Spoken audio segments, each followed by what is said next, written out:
Hello my dear students, कैसे आप सभी। उम्मीद करता हूं कि आप सभी एकदम बहुत बढ़िया होंगे। आपका फिर से स्वागत है हमारी एक और वीडियो में। और जैसा कि हमने आपसे कहा था कि हम जल्द ही अपने चैनल पर नोट्स प्रोवाइड करने वाले हैं। बहुत सारी नोट्स हमने अपने चैनल पर प्रोवाइड कर दी हैं और उसी से रिलेटेड ये क्लास 11 का हिस्ट्री का लेखन कला और शहरी जीवन के चैप्टर के कुछ इंपॉर्टेंट क्वेश्चंस आज की वीडियो में हम लेकर आए हैं। शॉर्ट आंसर क्वेश्चंस है, काफी ज्यादा इंपॉर्टेंट क्वेश्चंस है आपके एग्जाम के लिए। तो फटाफट से देख लेते हैं इन सारे क्वेश्चंस को और समझ लेते हैं कि क्या क्वेश्चंस किस तरीके के बनते हैं और क्या क्या आपको पढ़कर जाना चाहिए। तो बच्चों, अगर चैनल पे नए हैं तो चैनल को सब्सक्राइब जरूर कीजिएगा, क्योंकि ये जो चैनल है आपको सीबीएसई से रिलेटेड हर छोटी बड़ी अपडेट, साथ ही साथ क्लास 9, 10, 11, 12 के जो नोट्स हैं वो भी प्रोवाइड कर रहा है। तो फटाफट से बिना देरी किए चलते हैं अपने पहले प्रश्न की तरफ और देखते हैं हम कौन से प्रश्न आपके लिए लेकर आए हैं। बच्चों, जैसा कि आप सभी को पता है कि आप सभी अभी अभी क्लास 11th में आए हैं और आपको जो समय बिल्कुल नहीं मिला है पढ़ने का, इसलिए हम आपके लिए नोट्स अपने चैनल पर प्रोवाइड कर रहे हैं। अगर आपने अभी तक कुछ नहीं पढ़ा है तो आप सिर्फ इसे पढ़कर भी अपने एग्जाम को क्लियर कर सकते हैं। काफ़ी ज़्यादा इंपॉर्टेंट नोट्स हैं ये, जिसमें से पहला प्रश्न जो है वो है मेसोपोटामिया का अर्थ क्या है। मेसोपोटामिया का अर्थ क्या है? तो बच्चों देखो, मेसोपोटामिया जो थी एक सभ्यता थी और ये बहुत पुरानी सभ्यता रही है। जैसे हमारे भारत में हड़प्पा सभ्यता रही, वैसे ही जो आज का जो इजराइल वगैरह है, यहाँ के जो क्षेत्र हैं, जो पश्चिम एशिया है जिसे हम कहते हैं, उस क्षेत्र में मेसोपोटामिया नाम की एक सभ्यता रही थी। मेसोपोटामिया नाम जो है यूनानी भाषा के दो शब्दों से मिलकर बना है। और पहला शब्द है इसमें मेसोस, और जिसका मतलब होता है मध्य, और पोटेमस दूसरा शब्द है। पोटेमस यानी नदी से मिलकर बना है। कहा जाए तो मेसोपोटामिया जो है यूनानी भाषा के दो शब्दों से मिलकर बना है। एक शब्द है मेसोस और दूसरा शब्द है पोटेमस। मेसोस का मतलब होता है मध्य और पोटेमस का मतलब होता है नदी। इसलिए पूरा का पूरा जो मेसोपोटामिया शब्द है वो इंगित करता है कि ये दो नदियों के बीच का क्षेत्र है, यानी नदियों के बीच का क्षेत्र है। और वो दो नदियां कौन सी हैं? दजला और फरात नदी। पूरी की पूरी दजला और फरात नदी जो उपजाऊ भूमि है, इसको इंगित करने वाला शब्द है मेसोपोटामिया। बच्चों, अगर दूसरे प्रश्न की बात करें तो दूसरा प्रश्न भी इसी से रिलेटेड है। ये कह रहा है कि मेसोपोटामिया की सभ्यता किन नदियों के बीच में विकसित हुई। तो जैसा कि हमने आपको बताया कि मेसोपोटामिया सभ्यता जो है वो दो नदियों के बीच में विकसित हुई। और ये दो नदियां थी, एक नदी थी दजला और दूसरी नदी थी फरात। दजला और फरात नदियों के बीच में मेसोपोटामिया की जो सभ्यता है वो विकसित हुई है। तीसरे प्रश्न की तरफ आ जाते हैं। तीसरे प्रश्न में कहा गया है कि मेसोपोटामिया में पशुपालन के लिए प्रसिद्ध कौन से घास के मैदान थे। कौन से घास के मैदान थे और कौन से घास के मैदान हैं? आज भी वहां पर घास के मैदान हैं। तो मेसोपोटामिया में पशुपालन वगैरह जो है काफी ज्यादा होती थी और इस पशुपालन के लिए वहां पर स्टेपी घास के मैदान थे और आज भी हैं। और इन स्टेपी घास के मैदानों में बड़ी बड़ी घासें होती हैं ये, जिसमें भेड़ बकरियां पाली जाती हैं, क्योंकि भेड़ बकरियों को चारे के लिए घास चाहिए होती है और वो घास अच्छी क्वालिटी की होती है स्टेपी घास के मैदान से। ये सारा का सारा जो है पूरब के मैदानों पर है और पहाड़ों पर है। वहाँ की ढालों पर गाय वगैरह को, बकरियां को, भेड़ों को, इन सबको पाला जाता है। हम अपने अगर प्रश्न 4 की बात करें तो प्रश्न 4 में कहा गया है कि शहरीकरण की विशेषता क्या थी। शहरीकरण मतलब शहर क्या थे, वहाँ की विशेषता क्या थी। अगर हम मेसोपोटामिया के शहरों की बात करें तो यहाँ के जो शहर है, जिन्हें नगर भी कहा गया है, यहाँ पर बड़ी संख्या में लोग रहा करते थे। काफी अच्छी संख्या में लोग यहाँ पर रहते थे। शहरी अर्थव्यवस्था में खाद्य उत्पादन का काफी ज्यादा योगदान होता था। खाद्य उत्पादन मुख्य रूप से मेसोपोटामिया जो है कृषि के लिए जानी जाती है, पर खाद्य उत्पादन के अलावा यहाँ पर व्यापार भी होता था, उत्पादन और तरह तरह की सेवाएं भी महत्वपूर्ण भूमिका निभा रही थी। सभी तरह के काम यहाँ पर किए जा रहे थे मेसोपोटामिया के शहरों में। शहरों में अनाज और अन्य खाद्य पदार्थ जो है वो गांव से पहुंचते थे। काफ़ी ज़्यादा लोग यहाँ पर रहते थे, अलग-अलग तरह के काम करते थे और अपने जो जीविका है उसको अर्जित करते थे, अपना निवास वगैरह करते थे। तो बच्चों चलते हैं 5वें प्रश्न की तरफ। 5वें प्रश्न में कहा गया है कि मेसोपोटामिया में माल की आवाजाही का अच्छा प्रबंध किस प्रकार का था? माल की आवाजाही से हमारा मतलब होता है कि जो उत्पादन हो रहा है उस उत्पादन को एक स्थान से दूसरे स्थान तक पहुंचाने के लिए किस तरह के प्रबंध किए गए थे। अगर हम मेसोपोटामिया की बात करें तो मेसोपोटामिया के पास भरपूर मात्रा में खाद्य पदार्थ था। खाद्य पदार्थ की इनके पास कोई कमी नहीं थी, पर यहाँ पर खनिज संसाधनों का इनके पास काफी ज्यादा अभाव था। तो शहरों की अगर बात करें, एक शहर से दूसरे शहर माल भेजना है तो माल भेजने के लिए पशुओं और बैलगाड़ी का इस्तेमाल किया जाता था, जो कि मतलब काफ़ी ज़्यादा खर्चीली होती थी और इसमें अधिक खर्चा होता था और अधिक समय तक इसका इस्तेमाल भी नहीं किया जा सकता। लंबी दूरी के लिए भी इसका इस्तेमाल नहीं किया जाता था। इसलिए मेसोपोटामिया में परिवहन का सबसे अच्छा और सस्ता तरीका था जलमार्ग। जलमार्ग के द्वारा एक स्थान से दूसरे स्थान पर जो वस्तुएं हैं, माल है, उत्पादन है, उसको भेजा जा सकता था। फरात और दजला नदी, फरात और दजला नदी इसमें काफी ज्यादा महत्वपूर्ण भूमिका निभाती थी, क्योंकि ये दोनों नदियों से ही व्यापार संभव किया जाता था। मेसोपोटामिया से भी मेसोपोटामिया जो है हड़प्पा सभ्यता के साथ भी व्यापार करता था, तो बाहर निकलने के लिए फरात व दजला नदी के इस्तेमाल किया जाता था। इन दोनों नदियों का इस्तेमाल होता था। यहाँ तक कि फरात नदी को तो विश्व मार्ग के रूप में भी संज्ञा दी गई है। विश्व मार्ग भी कहा गया है। लोग एक स्थान से दूसरे स्थान जाने के लिए फरात नदी का इस्तेमाल भी करते थे। छठे प्रश्न की अगर हम बात करें तो छठे प्रश्न में कहा गया कि मेसोपोटामिया में पहली पट्टिका कब की है। पट्टिका होती थी जो, जैसे आज हम बिल बनाते हैं तो उस समय मिट्टी के थाप कर मिट्टी के चौकोर हिस्से में कन्वर्ट करके उस पर मिट्टी पर लिखा जाता था। कागज वगैरह तो उस समय नहीं थे, तो मिट्टी पर उसे लिखा जाता था, उसे ही कहा गया पट्टिका। तो मेसोपोटामिया में जो पहली पट्टिका पाई गई है वो लगभग 3200 ईसा पूर्व की है। यानी मेसोपोटामिया में आज के टाइम में जो पट्टिकाएं हमें मिल रही हैं उनमें सबसे पुरानी जो पट्टिका मिली है वो लगभग 3200 ईसा पूर्व की है और उसमें चित्र जैसे चिन्ह और संख्याएं दी रखी है।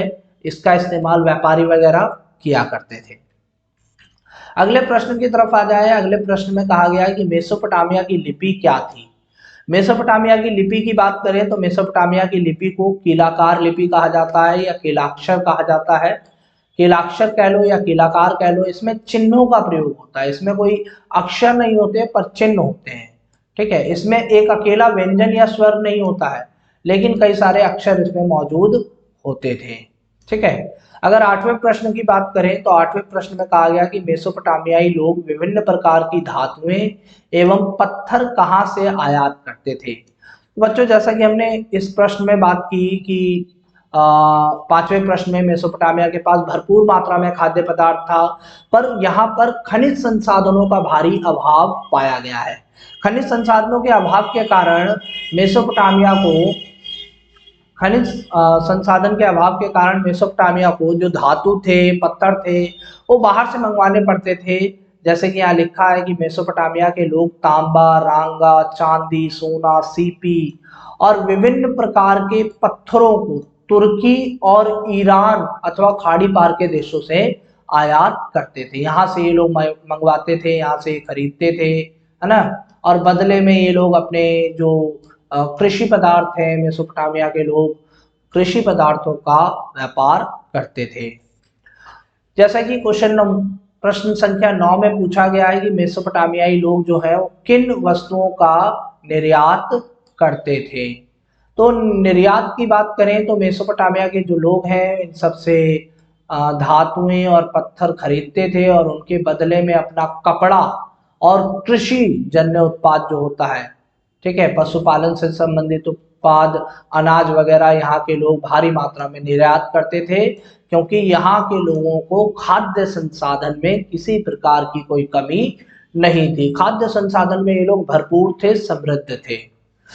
प्रश्न संख्या 10 की बात करें तो प्रश्न संख्या 10 में कहा गया है कि मारी शहर की विशेषताएं बताइए। मारी शहर की विशेषता की बात करें तो 2000 ईसा पूर्व के बाद मारी नगर शाही राजधानी के रूप में काफी ज्यादा फल फूला। शाही राजधानी थी मारी नगर और 2000 ईसा पूर्व के बाद ये काफी अच्छी तरीके से डेवलप किया। यहाँ खेती की पैदावार भरपूर होती थी क्योंकि ये फरात नदी की धारा पर स्थित था। बच्चों, धारा पर स्थित होने का मतलब है कि फरात नदी के किनारे पर स्थित था और फरात नदी से काफी ज्यादा उपजाऊ भूमि पैदा होती थी जो इस पूरे क्षेत्र में स्थापित थी। फरात नदी से जितना भी पोषक तत्व आता था उस पोषक तत्व जो है वो वहाँ की मिट्टी में मिल जाता था, जमीन में मिल जाता था, जिससे वहां पर जो खेती होती थी वो एक्स्ट्रा ऑर्डिनरी लेवल की होती थी।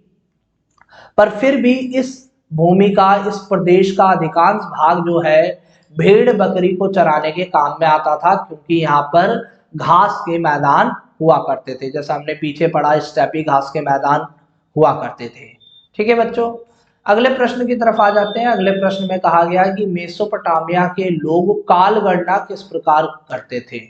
बच्चों, आपको पता होना चाहिए, आज जो हम देखते हैं कि एक साल में 365 दिन होते हैं, 12 महीने होते हैं, एक दिन में 24 घंटे होते हैं, इस तरह की जो हमारे पास टाइमिंग है, ये टाइमिंग मेसोपोटामिया के लोगों की ही देन है क्योंकि मेसोपोटामिया के लोग काफी एक्स्ट्रा ऑर्डिनरी थे और उन्होंने इन सभी काल गणनाओं की रचनाएं की थी। रचना के अनुसार उन्होंने क्या किया, मेसोपोटामिया के लोग जो थे काल गणना करने के लिए पृथ्वी के चारों ओर चंद्रमा की परिक्रमा के अनुसार वो एक पूरे वर्ष का 12 महीनों में उन्होंने विभाजन किया था। फर्क सिर्फ इतना है कि आज हम अपडेटेड है थोड़ा और हम पृथ्वी के चारों ओर नहीं बल्कि पृथ्वी सूर्य के चारों ओर की परिक्रमा के अनुसार हमने पूरे वर्ष को 12 महीनों में विभाजित कर दिया है ना। और वैसे जो चंद्रमा का जो 12 महीनों में विभाजन है वो चंद्रमा के हिसाब से ही है क्योंकि चंद्रमा जो है पृथ्वी के चारों ओर 12 महीनों में घूमती है। 15-14 दिन का एक होता है आपका सप्ताह। और इस तरीके से आगे भी मेसोपोटामिया के लोगों ने किया। एक महीने का 4 हफ्ते में विभाजन किया। ठीक है, एक महीने का 4 हफ्तों में विभाजन किया और एक दिन का 24 घंटों में और फिर एक घंटे का 60 मिनट में भी इन्होंने विभाजन किया है। तो काफी ज्यादा एक्स्ट्रा ऑर्डिनरी लोग थे ये और इन्होंने काल गणना में काफी ज्यादा डेवलपमेंट की। इन्हीं की काल गणना का इस्तेमाल आज पूरा विश्व कर रहा है, तो हमें इन्हें थैंक्स बोलना चाहिए। ठीक है बच्चों, प्रश्न संख्या अगर 12 की बात करें तो प्रश्न संख्या 12 में कहा गया कि गिलगेमिश कौन था। गिलगेमिश कौन था? तो बच्चों, अगर गिलगेमिश की बात करें तो गिलगेमिश जो है वो उरुक नगर का एक शासक था। ये एक व्यक्ति का नाम है, एक राजा का नाम है और एक उरुक नगर था मेसोपोटामिया में, उसी नगर का ये क्या था, राजा था। और उरुक नगर में एक पहले भी राजा हुए एनमरकर जिनका नाम था। तो एनमरकर के बाद इन्होंने शासन किया था। अगर हम इनकी क्वालिटी की बात करें तो ये एक महान योद्धा थे, काफी अच्छे लड़ाकू थे, काफी दूर दूर के प्रदेशों को इन्होंने अपने अधीन किया था। मतलब काफी सारे इलाकों को, नए इलाकों को इन्होंने अपने से जीता था, अपनी ताकत के बल पे, अपनी शूरवीरी के बल पर इन्होंने जीता था। इनके बारे में हमें कहाँ पता चलता है? इनके बारे में इनका ही एक काव्य है, महाकाव्य, जैसे गिलगेमिश महाकाव्य कहा गया है, वो मेसोपोटामिया से प्राप्त हुआ है। और उसी में इनके जो आपके कह सकते हैं कि हम जो इनकी जो बहादुरी है, इनकी बहादुरी का वर्णन उस गिलगेमिश महाकाव्य में किया गया है। तो आई होप बच्चों आपको ये समझ में आया होगा। प्रश्न संख्या 13 पर चलते हैं और प्रश्न संख्या 13 में कहा गया कि जिब्रीलियम का राजमहल कहाँ पर स्थित है। तो बच्चों, अगर जिब्रीलियम के राजमहल की बात करें तो जिब्रीलियम का राजमहल जो है वो मारी नगर में स्थित है और ये एक शाही महल था जो वहां के शाही परिवार का निवास स्थान था। साथ ही साथ अगर हम इस राजमहल की बात करें तो इस राजमहल में प्रशासन से संबंधित काम होते थे, उत्पादन से संबंधित काम होते थे और जो विशेष रूप से जो कीमती धातुएं हैं उनसे आभूषण का निर्माण करने का भी मुख्य काम जिब्रीलियम के राजमहल में ही होता था।